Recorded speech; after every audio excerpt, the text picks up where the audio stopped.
বাংলাদেশে গমের চাহিদা প্রায় ৮৪ লক্ষ মেট্রিক টন, তার মধ্যে মাত্র 15% আমাদের দেশে উৎপাদিত হয়। তার মানে বুঝতেই পারছেন দর্শক, বড় একটা অংশ কিন্তু আমরা গম আমদানি করি, অর্থাৎ আমদানি নির্ভর আমরা গমের ক্ষেত্রে।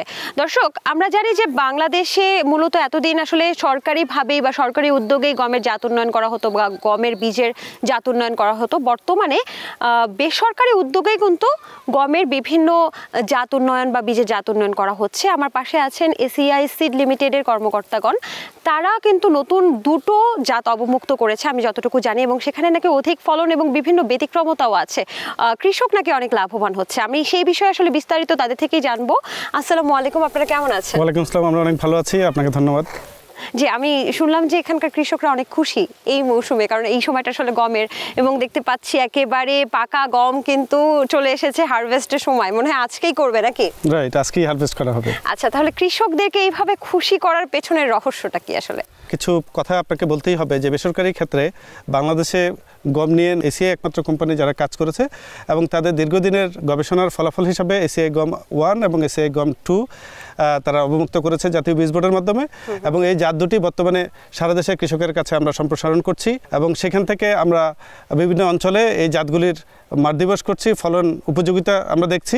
এবং আমরা আজকে ফরিদপুরে এখানে এসেছি, এবং এখানে আপনি দেখতেই পাচ্ছেন এই বিস্তীর্ণ মাঠ, প্রায় 50 শতক জমিতে আমাদের এসিআই গম 1 করেছে, এবং তারই পাশে আরেকটা জমিতে এসিআই গম 2 করেছে। এবং এই দুটি জাত এত চমৎকার হয়েছে আপনারা যা দেখতেই পাচ্ছেন এখানে।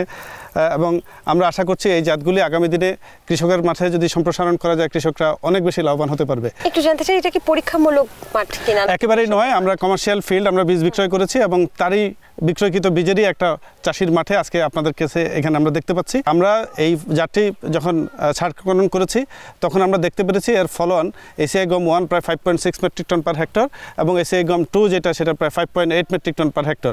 এগুলি কোনো কোনো ক্ষেত্রে প্রায় 6 মেট্রিক টন পটেনশিয়াল ইল্ড পার হেক্টরে পাওয়া গিয়েছে। বাংলাদেশে গমের গড় ফলনটা কত?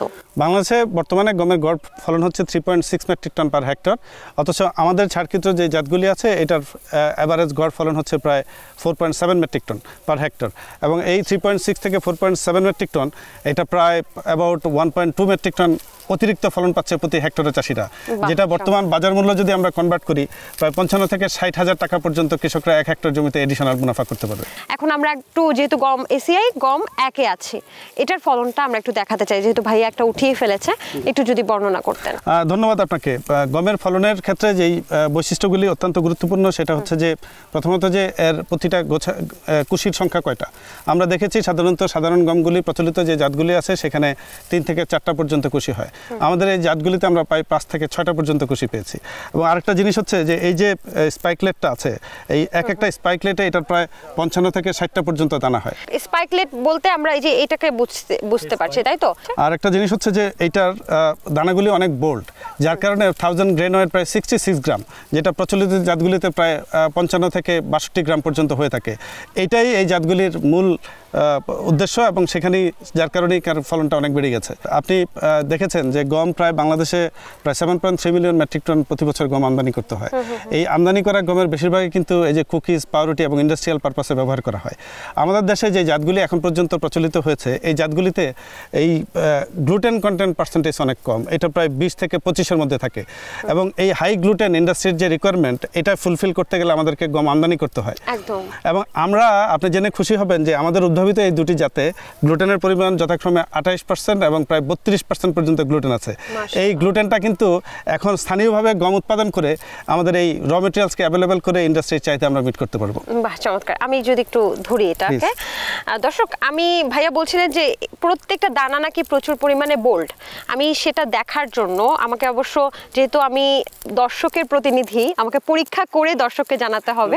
দানার কথা বলেছে, ভাইয়ার কথার সাথে আমিও একমত। প্রত্যেকটা দানা খুবই বড় বড়, আঁকা বাঁকা নেই, একেবারে সুন্দর বোল্ড দানা। ঠিক আছে, আপনার এই কথাটা মিললো। আপনি বলেছেন কুশির সংখ্যা প্রায় কয়টা বলেছেন? আমরা প্রায় 5 থেকে 6টা পর্যন্ত কুশি, 5 থেকে 6টা একটা কুশি তোলা হয়েছে, এখানে একটা গাছ তোলা হয়েছে। এখানে প্রায় দেখেন 1 2 3 4 5 6 7টা পর্যন্ত কুশি এখানে আছে। তো এখানে দেখতে পাচ্ছি আশ্চর্যজনকভাবে সবগুলো হারভেস্টের সময় হয়ে গেছে, কোনোটাকেও আমি একটু সবুজ দেখতে পাচ্ছি না। এটার কারণটা কি? এটার কি কোনো বিশেষত্ব? আমাদের এই গমের জাতটির জীবনকাল হচ্ছে 105 থেকে 110 দিন, যেটা প্রচলিত অন্যান্য জাতগুলিতেও প্রায় 105 থেকে 20 দিন পর্যন্ত সময় লেগে থাকে। এবং এই যে 105 থেকে 10 দিনে এটা হারভেস্ট করা যায়, এটা কিন্তু কৃষকের জন্য অনেক ইম্পর্টেন্ট, কারণ এই গমটা হারভেস্ট করে কিন্তু কৃষক পাট চাষে চলে যাবে। এবং কৃষকের এই অর্থনীতিটা, ক্রপিং প্যাটার্নে আমাদের এই গমটাকে ফিট করানো আমাদের কিন্তু উদ্দেশ্য। এবং আমরা দেখতে পাচ্ছি ফরিদপুর অঞ্চলে এটা যথেষ্ট ফিট হয়েছে, এবং আমরা আশা করছি এটা আগামী বছর এই অঞ্চলের চাষিদের কাছে ব্যাপকভাবে জনপ্রিয় হবে। আমি যতটুকু জানি কম্বাইন হারভেস্টার বা স্বয়ংক্রিয় উপায় যদি এটাকে গমটাকে ওঠানো হয়, এবং একেবারে হচ্ছে মাড়াইয়ের কাজটাও মনে হয় কম্বাইন হারভেস্টার দিয়ে, তো সেক্ষেত্রে এই যে সোজা হয়ে দাঁড়িয়ে আছে যে গাছগুলো, এই ক্ষেত্রে কি উপকার পাবে কিনা? আপনি খুবই চমৎকার কথা বলেছেন। আপনি জানেন যে ACI complete mechanisation solution to the need of the farmers provide করে, এবং সেই মেকানাইজেশনের পার্ট হিসাবে আমরা কিন্তু কম্বাইন হারভেস্টার, গম হারভেস্টারের জন্য কম্বাইন হারভেস্টার ইন্ট্রোডিউস করেছি। এবং আজকে এসিআই বাজারজাতকৃত কম্বাইন হারভেস্টার দিয়ে আজকে এই কৃষকের ফসল কর্তন করা হবে, এবং ফসল কর্তন করে দানাগুলিকে আলাদা করে বস্তাবন্দি করে কৃষক নিয়ে যেতে পারবে। আগে যেরকম বাড়িতে মাড়াই ঝাড়াই করতে হতো, এখন সেটা করাই লাগবে না। সর্বশেষ রোগ প্রতিরোধী কিনা, কারণ রোগ হলে তো কৃষক একেবারে শেষ। না, আপনি খুব চমৎকার কথা বলেছেন। আমাদের এই জাতটি রাস্ট রেজিস্ট্যান্স, বাট এটা ব্লাড সহনশীল একটি জাত, আমরা রেজিস্ট্যান্স বলছি না। বাট আমরা আমাদের এক্সপিরিয়েন্সে দেখেছি এই বছরই চুয়াডাঙ্গা, মেহেরপুর ব্লাস্ট প্রন এরিয়াতে হটস্পট যেসব জায়গাগুলি সেখানে আমরা দিয়েছি, এবং আমরা চমৎকার রেজাল্ট পেয়েছি। সেখানে কোনো ব্লাস্টের লেশন আমরা পরিলক্ষিত করিনি। এবং উত্তরবঙ্গে তো খুবই চমৎকার, বিশেষ করে রাজশাহী ডিভিশন এবং দিনাজপুর রিজনে চমৎকার ফলন হয়েছে। সেখানে পটেনশিয়াল ইল্ড প্রায় 6.2 মেট্রিক টন পার হেক্টর আমরা পেয়েছি। তার মানে ফলন যেখানে ভালো, দেখতে যেহেতু সুন্দর, ভালো দামও পাচ্ছে কৃষক, সেটা আমি কৃষকের কাছ থেকেই শুনবো। যেহেতু আজকে হারভেস্টের সময়, আমি তাহলে দেখে আসি কৃষক কোন পাশে হারভেস্ট করছে। ঠিক আছে, আপনাদেরকে অসংখ্য ধন্যবাদ। এভাবেই আপনারা কৃষকের পাশে থাকবেন, কৃষকের উন্নয়নের জন্য, কৃষকদের যে বীজ উৎপাদন করছে, বীজ লাগাচ্ছে, সেগুলোর জাত উন্নয়নের জন্য। অসংখ্য ধন্যবাদ। ধন্যবাদ আপনাকে।